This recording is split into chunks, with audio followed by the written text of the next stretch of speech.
I'm just Gen. Anywhere else I'd go plus 10. Whoa, we didn't actually get rights to the Barbie song. Oh. Well, can we at least do the Mikanko Oppenheimer bit? No, that one was nixed for ethical reasons. Ah. Well, watch the video.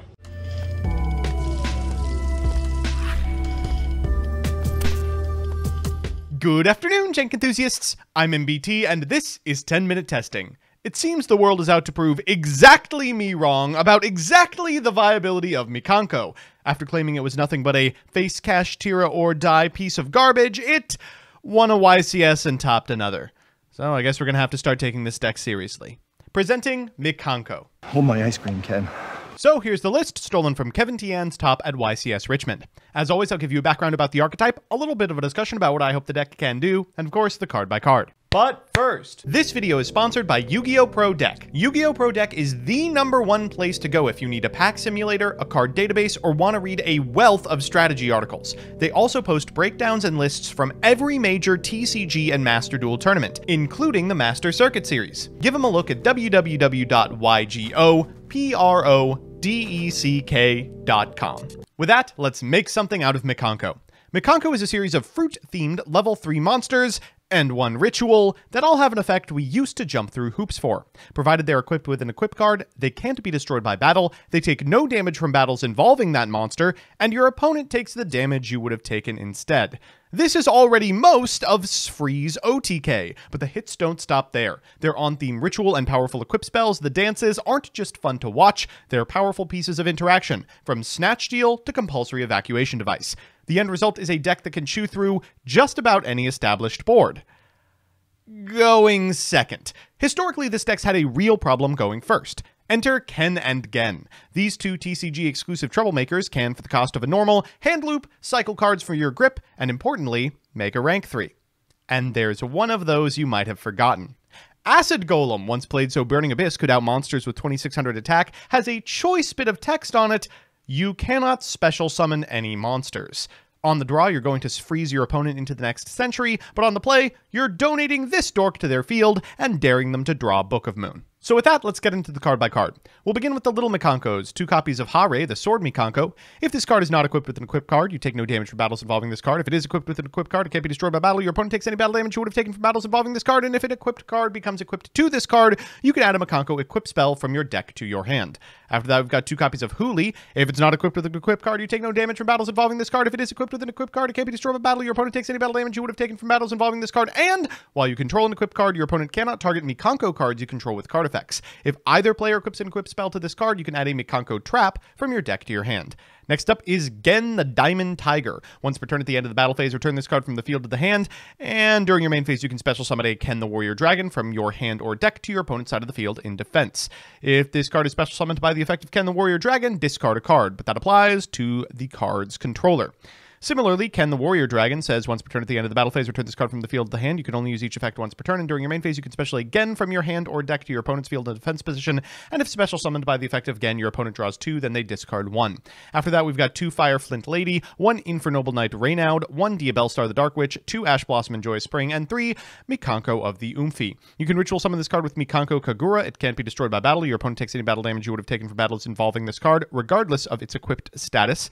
And you can reveal this card in your hand to add a Mikanko card from your deck to your hand, and then discard a card. As a quick, you can target an equipped spell in your graveyard and equip it to an appropriate monster on the field.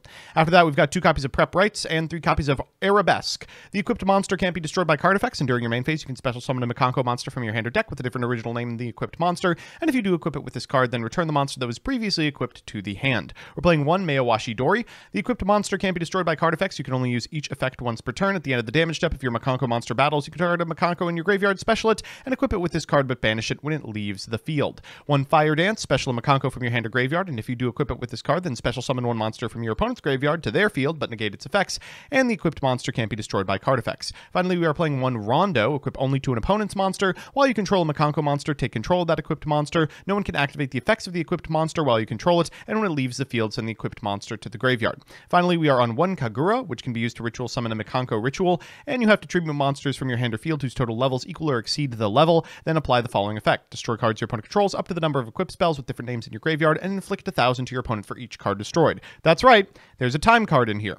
After that, we've got the Great Mikanko of Legend, which says special summon a Mikanko from your hand, ignoring its summoning conditions, but return it to the hand during your opponent's end phase. And during your main phase, you can banish this card from your graveyard, sending Mikanko from your deck to the graveyard, except for Ceremony. Finally, we are on 1 Durandal. After that, we're on 3 copies of Sinful Spoils Hunter Fiend, 1 copy of Snake Eye, 3 copies of Super Poly, Double Tasking, or should I say Thrust, 1 Talents, 1 Rhoda, and 1 Change of Heart. A pretty expansive Thrust package for a deck that triggers it so easily with Ken and Gen. Finally, we're playing 1 copy of Spirit Walk, which targets a face-up monster your opponent controls, equips that face-up monster to a Mikanko you control as an equip spell. Then, if a Ritual Monster card is on the field, they take 500 for each equip spell you control. It can be banished from the graveyard, especially a Mikanko that is banished or in your hand. In the extra, we have Isold, Little Knight, Celine, Access Code Talker, Hita, Lina, Apollosa, Geonator Transverser to donate number 30 Acid Golem of Destruction to your opponent, Herald of the Arclight, Mudragon, Guilty Gearfried, Draco Akest, Dragostapelia, and Garua as our Super Poly targets. In the side, we've got 3 Droll and Lockbird, 3 Nibiru, 3 Lava Golem, Angelica's Angelic Ring, one of the breakout equip spells from the most recent set, a copy of Harpy's Feather Duster, Double Xyz Encore, a Dimensional Barrier, and an evenly matched. So with that, let's jump into the games. Our first match is up against the other equip spell deck in Infernoble. Our opponent's going first, so this should showcase what the deck does going second. Our opponent's going to begin with a copy of Heritage of the Chalice that will grab them a Raynaud. Next, they'll normal summon my boyfriend, Ogier, and send a copy of God Phoenix Gearfried to the graveyard before using Raynaud to recycle it. They're going to go for Angelica, Princess of Noble Arms, and then afterwards trigger the effect of the Ogier, equipping it to Angelica and Angelica to tag out, making a Roland. From here, they're going to activate Noble Arms Museum. They'll trigger the effect, taking 12, in order to grab from deck to hand a copy of Durandal, which they'll activate. Next, they'll activate the Graveyard effect of Turpin to summon it to their side of the field, and Durandal in order to grab a copy of Olivier. Finally, GPG makes it on board, and they will make a copy of Charles. Charles is going to get equipped with this Roland before we make Emperor Charles the Great, or Charlemagne as I like to call him, and Angelica is going to come back on their turn. We're going to begin with a copy of Super Poly. That's going to get everything relevant off field for Garua, and then go for Ken. They'll go Roland, target Angelica, and Angelica port out to make another copy of Roland, but no big deal. We'll just give them this copy of Gen. We'll trigger the effect of the Gen. They'll trigger the effect of the Maugus. This Gen is going to force them to discard a card, and they will choose Olivier. We're going to special Fireflint Lady and go into Isold. We'll trigger the effect of the Isold to get a copy of Gen, and they will activate Droll and Lockbird. No big deal. We should be fine here. We'll go for Isold, milling 3 to get a copy of Hare to our side of the field, and then Arabesque, targeting this copy of Roland and bouncing it back to the extra to summon a Huli from deck. Next, we'll go into Hita and use Hita's effect for an online copy of Immortal Phoenix Gearfried, and then trigger the effect of the Mayawashi Dori in order to grab back Hare. Finally, we'll go Celine into 3 tokens into Access Code Talker. Let's target the Celine, eat this copy of Gen, and get in for lethal using our opponent's GPG. Wow, interesting one. And just so you don't get the impression that this deck is any sort of exciting, our second match we are going first, playing against Dinomorphia. Let me show you the combo. We're going to begin with a copy of Ken. Ken is going to summon Gen. We'll trigger the effect of the Gen, and our opponent will discard a card from their hand. Next, Sinful Spoils Hunter Fiend to grab Diabellstar, summon it, and activate its effect in order to set a copy of Snake Eye. We'll fire the Snake Eye and get a copy of Fireflint Lady from deck. Then afterwards we can activate the effect of Wanted Engraved to draw a card. From here we'll go Isold, and I love that Isold just reads add an equip spell from your deck to your hand now. We'll go for a Raynaud, then activate the effect of the Raynaud to bring back the Arabesque that we just sent for cost, activating Arabesque, targeting the Raynaud, and then activating its effect in order to go into Hare. From here, we can activate the Hare in order to grab from deck to hand a copy of Reincarnation Dance, which we will now activate, and then afterwards we will go for a Huli in order to grab a copy of Spirit Walk. We'll special summon Raynaud and go into Transverser, and what do you know? 2 3s! That's perfect Acid Golem. We'll give them that monster, and then pitch this copy of Mayawashi Dori before going into Lina and passing turn with Spirit Walk set. Our opponent's going to activate the effect of the Acid Golem. They do draw the out, but they have no reason to fire the out just yet because they don't expect to special summon. They'll walk over our board, triggering the effect of the Lina and allowing us to get an Oomphy from deck to hand, then an additional 1500 off the Teresia. We'll draw for turn, and oh, that's a pretty good one. We're going to begin with a copy of Oomphy. They will Book of Moon, targeting their own copy of Acid Golem of Destruction. From here, we can pitch this Inviting Rondo. We'll go for Kagura, but unfortunately, that's not going to be enough. We can pop the entire field in sequence by resolving this effect, at which point our opponent concedes. So it's time for game 3, and you know what that means, a best of 3 versus meta. Our opponent's playing Rescue Ace, so let's show them who the truly dominant Diabell Star deck is. We'll begin with a copy of Gen. Gen is going to get Ken, and we will activate his effect, drawing 2 and discarding 1. And boy, oh boy, is that Ken off. Alright, let's go for Triple Tactics Talents to take a card, and we can see that they have bricked if we take the Rhoda. We'll go for Diabell Star next to get a copy of the Snake Eye. We'll activate the effect in order to summon a copy of Fireflint Lady, and make a copy of Isold. We'll go Isold for a copy of Gen, and afterwards we'll go for Isold's effect, milling 1 to get a copy of Raynaud from deck. Raynaud here is going to pitch back this copy of Arabesque, and will activate the Arabesque after shuffling back into the deck to draw off of Wanted. That Arabesque is going to get us a Hare, and then the Hare will trigger, which will allow us to get from deck a copy of the Fire Dance. Next, we're going to go for Oomphy. We're going to pitch this copy of Inviting Rondo, and activate Great Mikanko of Legend to get Oomphy on our side of the field, and send a copy of Huli. From here, we can go into Raynaud and Fire Dance to bring back Huli, activate Huli, get a copy of Spirit Walk, make Geonator Transverser, donate our opponent an Acid Golem of Destruction, and pass turn. They draw, and it isn't out to Acid Golem, but remember, the rest of their hand is terrible, so not too big of a deal. They're going to go Enemy Controller here for Oomphy. Quick Oomphy, use an Equip spell. Okay, it doesn't actually do anything. After that, they're going to go into a copy of Typhon, and then bounce the remainder of the board, but we should be able to win from this position. We draw for turn, that's a nice one. We'll spend our first action in main phase going for Gen. Gen is going to bring out Ken once again and activate the effect of the Ken, and we will pitch this Hare because those are 2 really good ones. We'll go for Oomphy next, pitching a copy of Mayowashi Dori. That's going to bring back this copy of Hare. Then afterwards we can go Hare to grab a copy of Arabesque, go to the battle phase, walk into the Typhon, then activate Mayowashi Dori to put it back. Next we'll go Super Polymerization, pitching this Oomphy to make Guilty Gearfried, and we'll attack twice for lethal. So it's time for game 2, and ooh, this hand is looking a little bit better. 3 pieces of non-engine, a Hydrant, and a Pot of Prosperity. God, an Ash would cook this alive, but unfortunately we don't have it, so 1, 2, 3, 4, 5, 6. I imagine we're going to just go ahead and get an Airlifter there.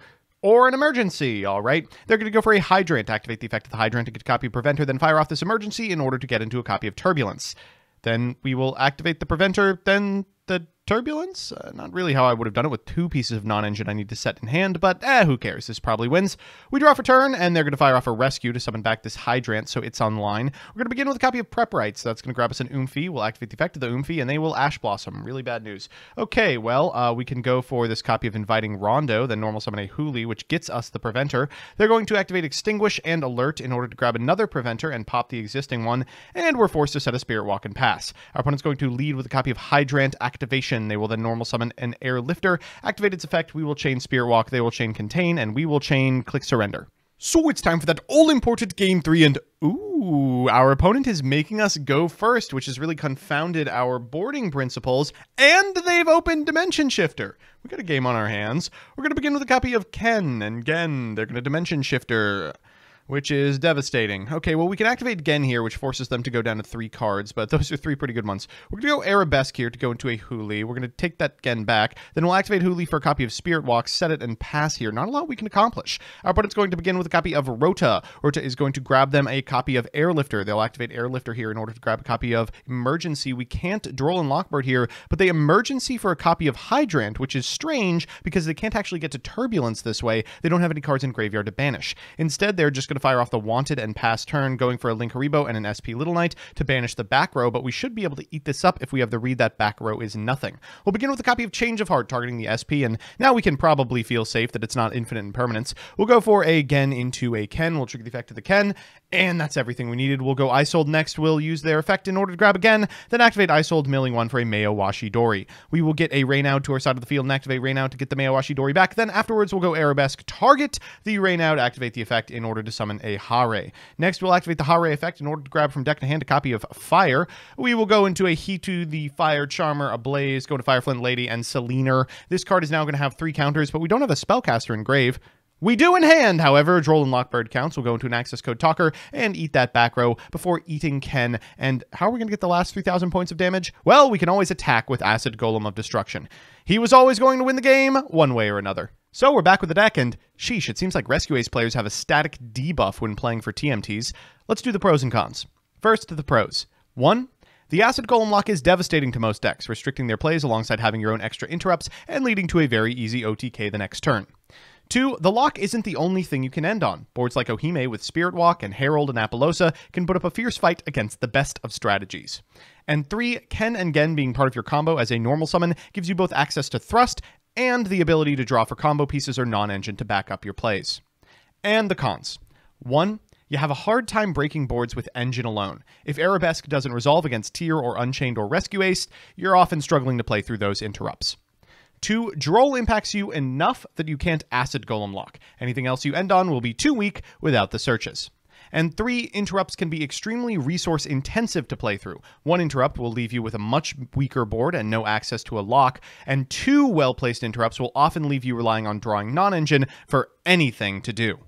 Overall, the deck has ripened over the past few formats, so expect to see them blossom in this one. Thanks so much for watching. A huge shouts out to all of my patrons, but specifically Elena Tincher, Alex Perea, Allison Elliott, Bacon for Hire, Brett Henry, Kenor, Da Bears, Darkmaster Zork, Derpin Dragon, DJ Elephant, John Piet, Jordan Coons, King Magic Ruler, Knight Mary, Legal Rights, Lockstone, Luis Hernandez, Matthew M. Derezzo, MBT Play Madolce, Melfi Stan, Mike Carlotti, Puffins of Doom, Rose Lapine, Solar Flare the Ricka Queen, Storm King 01, Troy Says By Erasure is Gay, Vincent Storm, Who's Nick, Wonder Waffle, Yuki, and Your Socks Are Moist Again. Couldn't do it without you.